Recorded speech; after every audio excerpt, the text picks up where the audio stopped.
All right, here we are, the final day of 2014 BPA Bowl Expo at the Orange County Convention Center, and we have I won't say an old friend, but a guy that's been with us for a long time. Long time friend. Thank you. Is now, fittingly, the radical guy. Phil Cardinale. Wow, that's radical. So, Phil, I mean, we've known you through many ball companies. Absolutely. And a lot of experiences, a lot of great seminars you put together. Yep. And here we are now, new Bowl and Ball. I know the slant came out, what, 3-4 years ago? Yeah, 3 years ago. And kind of, well, we use the word innovative. Yep. Because the oil absorption on it. Absolutely. It was like phenomenal. Like, you show us like, gone. Yep. We do cover stocks, we do cores, but you know, my specialty over the years has been the combination. Putting them all together. Putting them all together. You know, it's not any good to have a car with a big engine and bad tires. As we've used a lot of times. That's where those boat anchors we referred to came out. Right. And then, you know, the other way, you have a great cover stock and a bad core. So we specialize in matching. And talking about putting a pair together that maybe don't match up, Phil Cardinale and Mo Pinnell. I mean, back to the old Moda English dictionaries and decoder rings. You know, somebody said to me at Brunswick, they said, oh, you know, we really want to get you on board with us, which in itself is different. You know, my style in Brunswick, the corporate. I was excited about it, and they said, we have a little surprise for you. And I think surprise was understating it. I'll say. You know, Mo is interesting guy to work with. You know, we've had some great times together over the years. You know, Mo has his way of approaching things. I have mine at different, you know, oil and water type things. But, you know, I can't say it was a match made in heaven. It was a match made somewhere, though. But we're doing great. I mean, we understand each other's territories. You know, Mo is actually an employee of Brunswick. Right. And we use him for as a technical advisor for my brand, you know, Radical. He's got some great patents. Patent technologies that we use, we employ. You know, but a guy that doesn't get a lot of mention and should is Carmen Salvino. You know, Carmen is the brains behind a lot of the additives we use. And, you know, Carmen himself is a character. So think about that crowd. Wow, I mean, what a three Musketeers. I don't want to say, well, Musketeers is good because you usually get Three Stooges, but Musketeers is good. I'll go with that. Okay. And, you know, he brings us additives that just are so predictable. The R&D team at Brunswick are fantastic guys. They're all bowlers. They understand what's going on. So, you know, it's pretty easy to have my job right now. Yeah, Ray Edwards is still there. Ray Edwards, Billy Olakowski. Yeah. You know, working with Brian Graham is a blessing. You know, he gets it. You know, and he understands where it's going. So, you know, my job is me being Phil. Yeah, you mentioned oil and water, thinking water is, the old splash bar at the Riviera. Oh, there you go. A lot of great nights around that place. How many courts did we hold there that night? And, you know, the better... I didn't know I spoke Portuguese. You didn't. You just thought you were. I thought I was speaking Portuguese, but it's been great. I mean, we're just having a great time. So what's been happening since the original slant?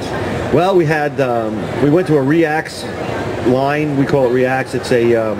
It's a version of one of Mo's patents that he had on that 3D offset. It's that same technology. Great ball. Great ball. Yeah. Used that with some of the cover stocks that I had, and some of the cover stocks that we use, and we come up with a great product. The Yeti. Yeah. You know, I'm a big fan of Bigfoot. I don't know. A lot of people don't know that. You know, I think it exists. I mean, look at Mo. I mean, it could happen. Yeah, you know, an illegitimate child right there. There you go. Could have been. Could have been. And I'm a big fan of that show, Finding Bigfoot, so we decided to name a ball Yeti. And we use a great core. We have a technology that really is patented. No one else can have it. Wouldn't be the first time I've done that, by the way. Yeah. It's a scoop core technology where you drill into a void, not a void, but it's a vacant spot with no core. It's only shell, and you remove no density from the core. That leaves all the dynamics in the ball. And it makes it more predictable. So we tried that out at the Yeti. It was very, very successful. We have since added that technology across the line. It's down to our mid-price ball, the scoop core technology, which makes it predictable, the differentials on a ball, just by moving the pin up or down, because that's where you drill into the core. Yeah. Pretty simple stuff. So going back to Yeti, here I go, give another $1 million idea. The big footprint. It's a big footprint. Get that ball flatten out on the lane. On the lane, it'd be pretty good to do. You know, years ago we talked about a footprint on the lane. Yeah. Yeah. So it was like, absolutely. Now, and you know, it all happened with the resin balls. So you're right. I mean, it's there. But we have a lot more coming out. I mean, we have a lot of fun coming. There's a polyester ball. We made a spare ball. It's got a picture of Mo's character and my character on the same ball. Okay, and those are great on those shelf talkers that are put out with right. You know, the marketing is just incredible. Brunswick does an incredible job for me with the marketing. Yeah, because you said the conservative side, Brunswick, but then when they went to the DV8, that kind of took a whole new side to it. Right. And now they've just gone to the extreme. Yeah, they went off the cliff now this time. That's it helps when you have a little bit more money behind to be able to do that stuff. I mean, I'll make a suggestion, and it's like, okay, that's a great idea. Let's see if the legal department. The only issue let's make sure it's legal. You know, the legal department gets involved. But when you're doing your own, absolutely, pockets are a little bit light a lot of times. And you're afraid. You know, you have a lot more fear when making a move. You know, they're behind it, and you know, we use their sales team. We use benefits of all of their rewards programs. We're in it. Yep. Our international distribution is theirs. So now it's the small company, but the big market. Yeah, so that's good. Because there's a lot of small companies out there that just can't get exposure. They can't get that, right. And mine's a license agreement with them, so it has a termination coming up. I mean, it'll be a couple of years yet. But, you know, they expressed interest in purchasing the company. That's part of the agreement. So you'd be doing something else. Well, they're not going to let me do another ball company, that's for sure. I was going to say, it's the first thing that's probably in mind. That's the first thing they said. They said it's not going to be another ball company. Well, you know, which is fantastic because, I mean, they are the right guys to be with now. But you've been successful with all the companies that you've done, and that's the reason where you're at right now. I appreciate that. And that's why they're saying not to do another one, because even if they say we got to wait a year, wait 2 years, they know you're going to come up with another one, and then, man, I'm going to have to get that one now. Thank you. And they'll just we've had some really good successes back from the beginning with track days, and you know, our good friend Steve Hoskins. Yeah. You know, it's and Stevie will tell you, we had some great years, just dominating the tour for a while, and you know, that was just unbelievable. And again, that was what we had Columbia behind us. So, you know, when the Columbia brand got sold and we're out on our own, it was a big chunk in the industry got moved. And Brunswick was right there. I mean, they right after me called right away and said, "What can we do together?" And it's funny, you know, standing in their booth this year at this trade show, I've had more people come up to me and said, "I just don't see that," and I just started laughing because, you know, it's just so opposite. But you know, if you don't evolve, you die, right? Absolutely. Whose idea was it to have Steve's name on a ball? I'm sure it wasn't his. Oh, you mean when we did it with Stevie Hoskins on the boat? I did that for Japan, Korea. They like, you know, the international market. It's funny. You know, we have bowling fans in the United States, and they're loyal fans. Most of them are to the bowlers on tour. But over in the Orient, they embrace that more so than we do. And I don't know if it's because they don't get to see them that often. You know, whatever the reason is. So when we built that ball, put Stevie's name on it, it sold like crazy over there, and we had him over there doing some appearances, and you know, they came out in droves. I'm not sure it's the same now. That was a bunch of years ago, but they just embrace the bowler differently. Yeah, when we talk with Team USA players, they talk about, I mean, they go to these tournaments overseas, and there's huge banners of them on sides of buildings. Absolutely right. And the appreciation of, wow, I am cool over here. Exactly. And they come back here, and a couple of years ago, Deandra Beatty and Jason Belmonte did a man on the street. Right. You know who we are? I don't know. No idea. No idea. No. You go over to Japan or go over to Korea, and they'll come up to you and just sign autographs. You know, it's funny because even the athletes that bowl for those countries, whether it's the World Cup, are recognized in airports. You know, they walk to airports, get stopped, get asked for signatures. And our guys, unless you're in a bowling center, you know, it's may not be noticed at all. Yeah, I mean, you could probably have Chris Barnes come into a bowling center. You can throw 20 games, and you won't know who he is. No Except he throws it pretty good. He does rather well. Yeah, so you would say he's not the average league guy. Yeah, might want to sign him up for your team, but who are you? You know, it's funny.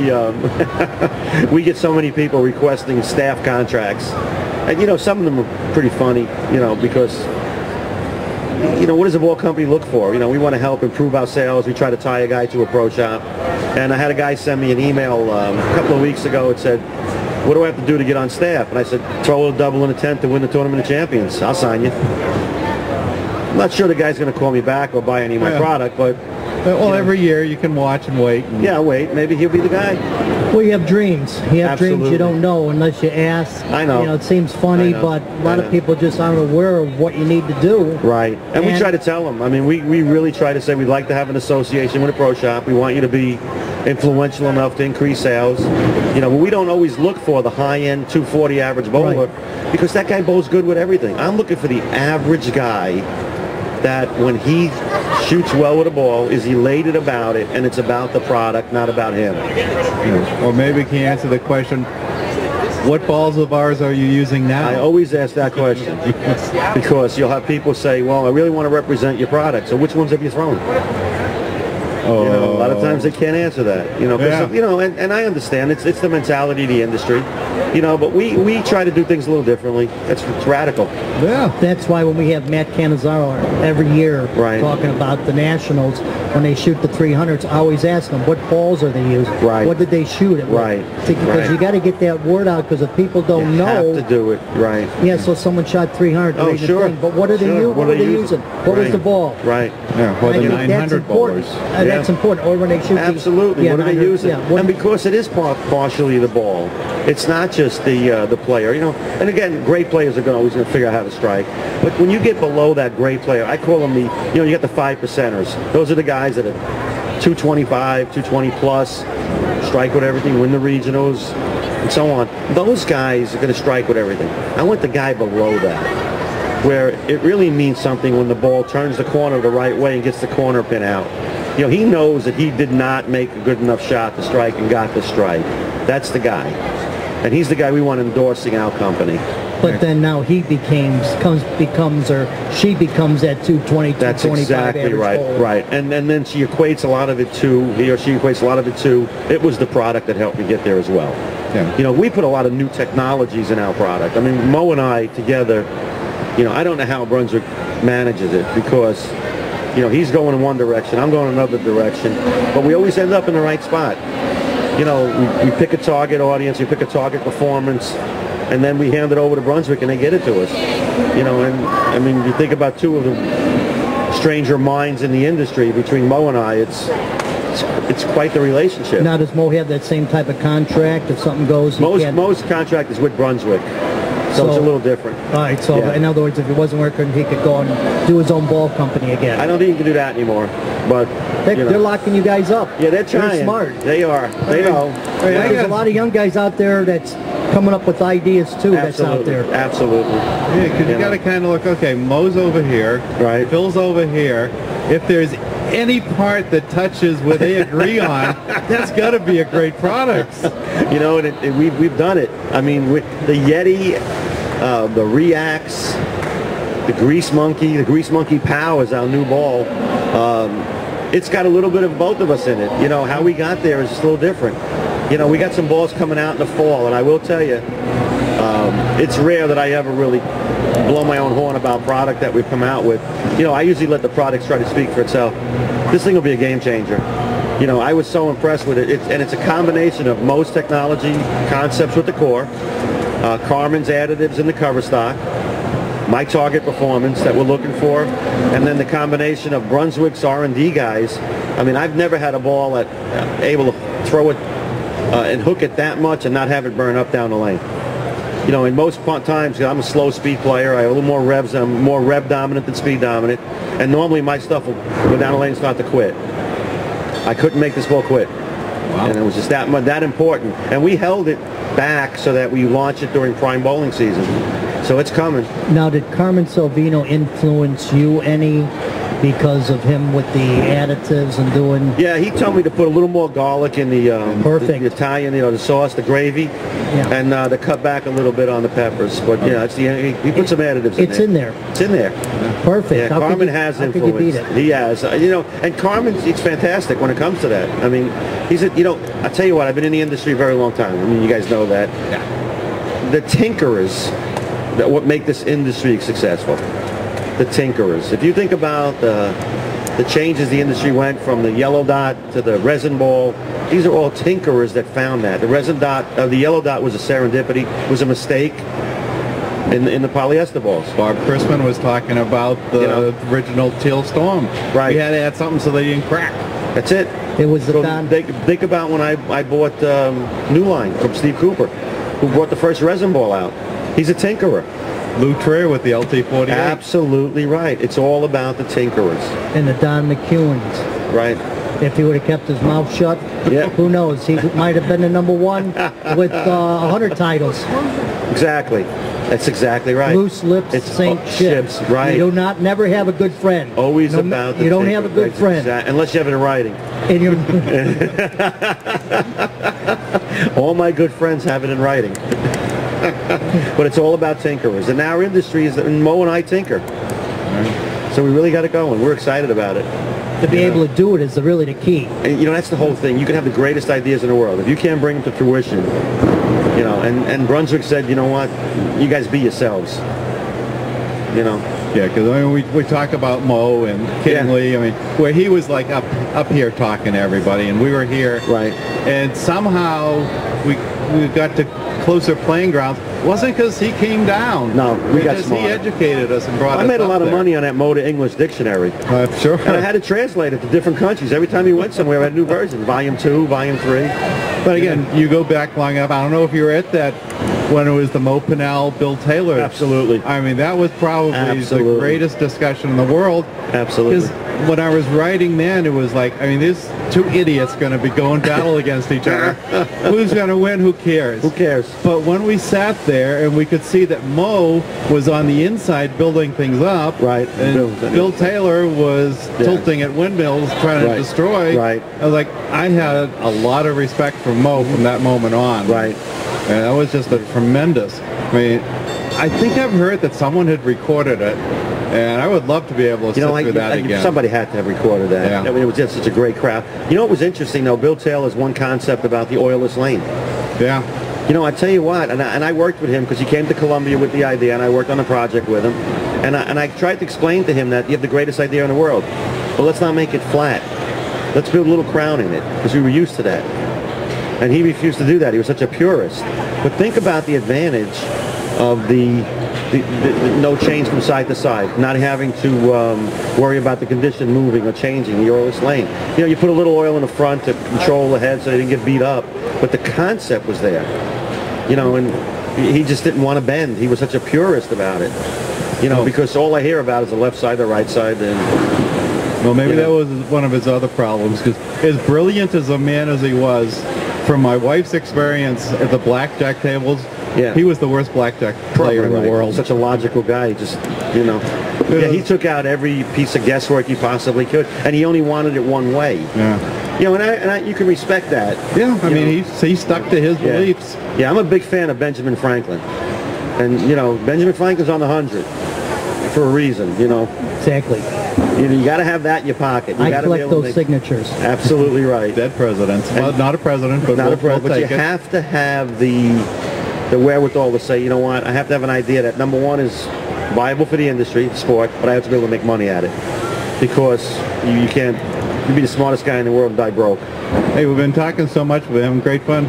Are you with the ball company anymore? I mean, we forgot where we started from. Yeah, Radical Bowling. I'm telling you. How can they find out about that company? Radical Bowling. Website, www.radicalbowling.com. Facebook. You know what? Just, we're always available. Just email us at info@radicalbowling.com. And look us up on our website. Heck, give out your cell number. Thanks, Phil. Guys, thank you. All right, thanks a lot. Right.